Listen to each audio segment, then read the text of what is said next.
Dhaba style chicken আলুর ঝোল তোমরা বানিয়ে নিতে পারবে খুব কম সময়ে, খুব সহজ পদ্ধতিতে। যদি আমার এই পদ্ধতি অ্যাপ্লাই করো বা পদ্ধতিকে অবলম্বন করো, দেখো খুব সুন্দর একটা চিকেন আলুর ঝোলের রেসিপি তোমাদের সাথে শেয়ার করতে চলেছি। দেখো তো আমি কীভাবে বানাচ্ছি। দেখো প্রথমে আমি আলুগুলোকে ভেজে নিয়েছি।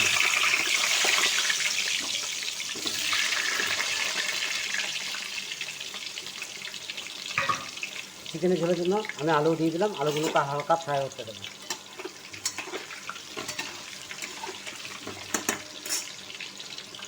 আলুগুলো ভাজা হয়ে গেছে, আমি এবার তুলে নিচ্ছি, আলুগুলোকে তুলে নিচ্ছি। কড়াই চাপিয়ে দিয়েছিলাম, তেলও দিয়ে দিয়েছিলাম, তেলটা প্রায় হয়ে এসছে। এরপর আমি অ্যাড করে দিচ্ছি 4টে এলাচ, 4টে লবঙ্গ, অল্প দারচিনির টুকরো আর একটা শুকনো লঙ্কা, তেজপাতা এর মধ্যে অ্যাড করে দিচ্ছি।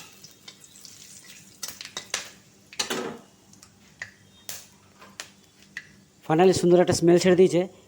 এরপর আমি দিয়ে দিচ্ছি এরপরে দিয়ে দিচ্ছি আমি পেঁয়াজ কুচো, 3টে পেঁয়াজ মিডিয়াম সাইজের কুচো করে রেখেছিলাম, এর মধ্যে অ্যাড করে দিলাম।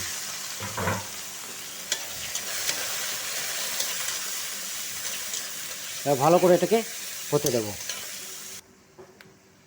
পেঁয়াজটা আমার হালকা সফট হয়ে এসছে। এরপর আমি দিয়ে দিচ্ছি এর মধ্যে 2টো মিডিয়াম সাইজ পেঁয়াজ বেটে রেখেছিলাম, এর মধ্যে দিয়ে দিলাম পেস্ট। এবার এটাকে একসঙ্গে হতে দেবো।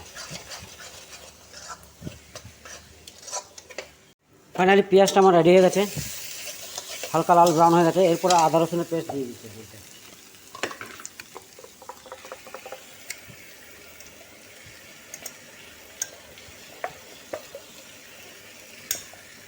এবার এটাকে হতে দেবো।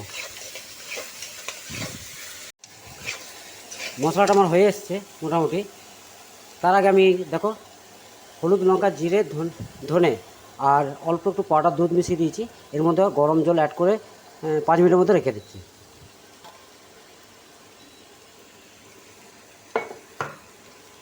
আর এখানে আমার মশলা হয়ে এসছে। আদা রসুনের গন্ধ মোটামুটি চলে গেছে। এরপর আমি দিয়ে দিচ্ছি এই মশলাটা, গুঁড়ো মশলাটা যেটা গরম জল দিয়ে ভিজিয়ে রেখেছিলাম, এর মধ্যে অ্যাড করে দিলাম। ভালো করে এটাকে হতে দেবো কিছুক্ষণ। অ্যাড করে দিচ্ছি অল্প 2 দানা চিনি, আর অ্যাড করছি টমেটো পেস্ট। 2টো মিডিয়াম সাইজের টমেটো পেস্ট করে এর মধ্যে দিয়ে দিলাম। এবার ভালো করে এটাকে হতে দেবো।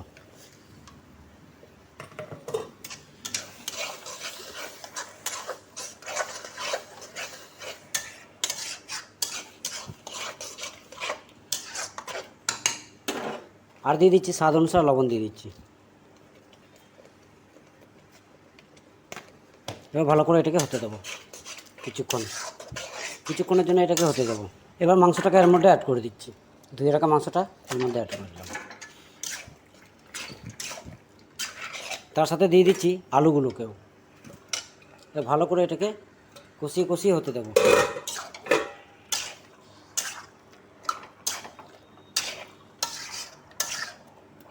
এবার ঢেকে কষিয়ে নেব।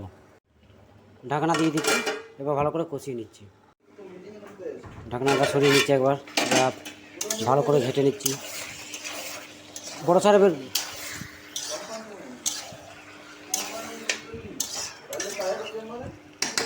এখনও মোটামুটি 60% হয়েছে, এখনও 40% হবে। হতে দিচ্ছি ঢেকে।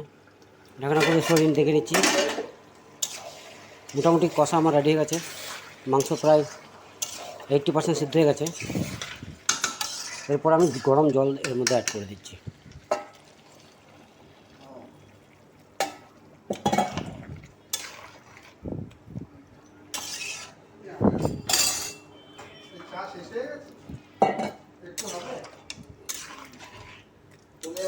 আবার এটাকে এবার ঢেকে ভালো করে সেদ্ধ করে নেবো আলুগুলোকে।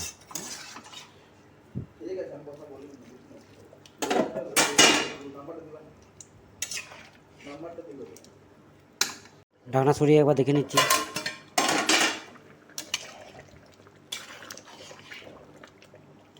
চিকেন সেদ্ধ হয়ে এসছে। আলুটা একটুখানি সেদ্ধ করতে হবে। আলুটাও হয়ে এসছে, দেবা আর একটুখানি হতে দিই। আর একটুখানি হতে দিচ্ছি। ঢাকনাটা সরিয়ে একবার দেখে নিচ্ছি।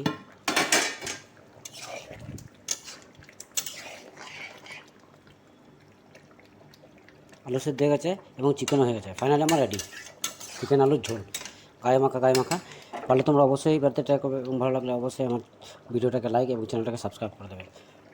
নতুন চ্যানেল খুলেছি বন্ধুরা, তোমাদের সাপোর্ট একান্তই দরকার, প্লিজ। এবার গ্যাসের ফ্লেম বন্ধ করে দেবো। নামিয়ে নিয়েছি, আমার চিকেন রেডি হয়ে গেছে।